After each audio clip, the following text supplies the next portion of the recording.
الحمدللہ رب العالمین والعاقبۃ للمتقین والصلاۃ والسلام علی سید الانبیاء والمرسلین اما بعد۔ معزز و محترم ناظرین کرام، آج کی اس ویڈیو میں امام علی مقام امام حسین علیہ السلام کی شہادت کے بعد کے چند حالات و واقعات بیان کیے جائیں گے۔ محرم کی 10 تاریخ 61 ہجری بمطابق 10 اکتوبر 680 عیسوی بروز جمعہ 56 سال 5 مہینے 5 دن کی عمر میں امام علی مقام امام حسین علیہ السلام نے میدان کربلا میں جام شہادت نوش فرمایا۔ علامہ ابن حجر مکی علیہ رحمہ ذکر کرتے ہیں کہ جس روز امام حسین علیہ السلام میدان کربلا میں شہید ہوئے اس روز سورج کو گرہن لگ گیا، آسمان سرخ ہو گیا اور اس کے کناروں پر یہ سرخی 6 مہینے تک باقی رہی۔ 3 دن تک دنیا پر اندھیرا چھایا رہا، یہاں تک کہ پاس کھڑے ہوئے آدمی کی صورت بھی نظر نہ آتی تھی۔ دن میں تارے نظر آنے لگ گئے، پھر یہ تارے آپس میں ٹکرانے لگے، یوں لگتا تھا جیسے کائنات ٹکرا کر ختم ہو جائے گی۔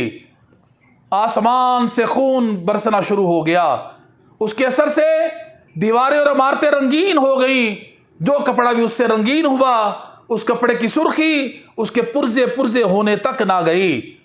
ملک شام میں جو پتھر بھی اٹھایا جاتا اس کے نیچے سے تازہ خون نکلتا تھا۔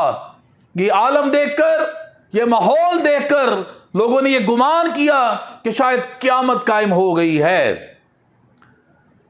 ترمذی شریف جلد ثانی میں ہے، ایک عورت کہتی ہے کہ میں نے 10 محرم کے دن اما ام سلمہ رضی اللہ تعالی عنہ کی بارگاہ میں حاضر ہوئی اور میں نے آپ کو روتے ہوئے دیکھا۔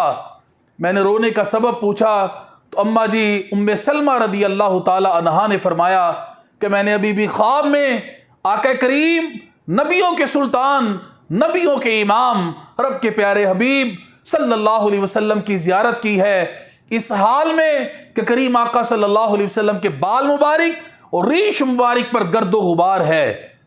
میں نے اس کیفیت کے بارے میں سرکار کی بارگاہ میں عرض کی تو آپ نے فرمایا ام سلمہ، ابھی میں میدان کربلا سے آ رہا ہوں، آج میرے حسین کو میدان کربلا میں شہید کر دیا گیا ہے۔ آپ فرماتے مجھے فوراً وہ مٹی یاد آ گئی جو کریم آقا صلی اللہ علیہ وسلم نے امام حسین علیہ السلام کی ولادت کے وقت مجھے دی تھی، اور فرمایا تو ام سلمہ اس مٹی کو سنبھال کر رکھنا، جس دن یہ مٹی خون میں تبدیل ہو گئی تو سمجھ لینا کہ میرا حسین میدان کربلا میں شہید کر دیا گیا ہے۔ آپ فرماتے میں نے فوراً جب وہ مٹی جا کے دیکھی واقعی وہ خون میں تبدیل ہو چکی تھی۔ اسی طرح عبداللہ ابن عباس رضی اللہ تعالیٰ عنہما فرماتے ہیں کہ میں نے مکہ المکرمہ میں 10 محرم کی دوپہر کو خواب دیکھی، کریم آقا صلی اللہ علیہ وسلم میری خواب میں تشریف لائے، اس حال میں کہ آپ کے بال مبارک بکھرے اور غبار آلود تھے اور آپ کے ہاتھ مبارک میں خون سے بری ہوئی ایک شیشی تھی۔ میں نے عرض کی یا رسول اللہ صلی اللہ علیہ وسلم، آپ پر میرے ماں باپ قربان چلے جائیں، یا رسول اللہ یہ خون کیسا ہے؟ تو میرے کریم آقا صلی اللہ علیہ وسلم فرمایا ابن عباس، میں یہ خون میرے حسین اور اس کے ساتھیوں کا ہے جو میں نے صبح سے میدان کربلا میں جسے میں صبح سے جمع کرتا رہا ہوں۔ آپ فرماتے میں نے وہ دن اور تاریخ یاد رکھی، بعد میں جب مجھے معلوم ہوا تو پتہ چلا کہ اسی دن اور اسی تاریخ کو امام حسین علیہ السلام میدان کربلا میں شہید کر دیے گئے تھے۔ جب آپ کی شہادت ہو گئی تو شمر لعین بدبخت نے اپنی فوج سے کہا کہ اہل بیت کے خیموں کو آگ لگا دی جائے اور ان کے مال و اسباب کو غنیمت کے طور پر لوٹ لیا جائے۔ اب ان بدبختوں نے اہل بیت کے خیموں کو آگ لگا دی۔ آئینہ قیامت میں مولانا حسن رضا خان فرماتے ہیں کہ کس شقی کی ہے حکومت، کس شقی کی ہے حکومت، ہائے کیا اندھیر ہے، کس شقی کی ہے حکومت، ہائے کیا اندھیر ہے، دن دہاڑے لٹ رہا ہے کاروان اہل بیت۔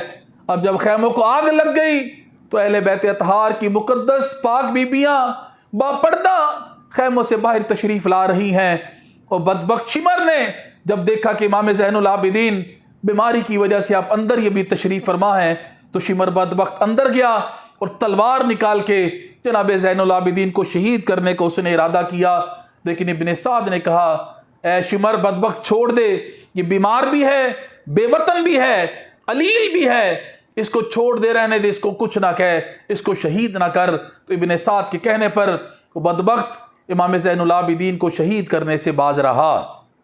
ہزاروں میں 72 تن تھے تسلیم و رضا والے، ہزاروں میں 72 تن تھے تسلیم و رضا والے، خدا ان کا تھا اور یہ تھے خدا والے۔ کسی نے جب وطن پوچھا تو حضرت نے یہ فرمایا، کسی نے جب وطن پوچھا تو حضرت نے یہ فرمایا، مدینے والے کہلاتے تھے، اب ہیں کربلا والے۔ حسین ابن علی کی کیا مدد کر سکتا تھا کوئی، حسین ابن علی کی کیا مدد کر سکتا تھا کوئی، یہ خود مشکل کشا تھے اور تھے مشکل کشا والے۔ دوائے درد عیسیاں پنجتن کے در سے ملتی ہے، دوائے درد عیسیاں پنجتن کے در سے ملتی ہے، زمانے میں یہی مشہور ہیں دارالشفا والے۔ ہزاروں میں 72 تن تھے تسلیم و رضا والے، خدا ان کا تھا اور یہ تھے خدا والے۔ انشاءاللہ اسی طرح جو بقیہ واقعات ہیں ترتیب سے بیان کیے جاتے رہیں گے۔ وما علینا الا البلاغ المبین۔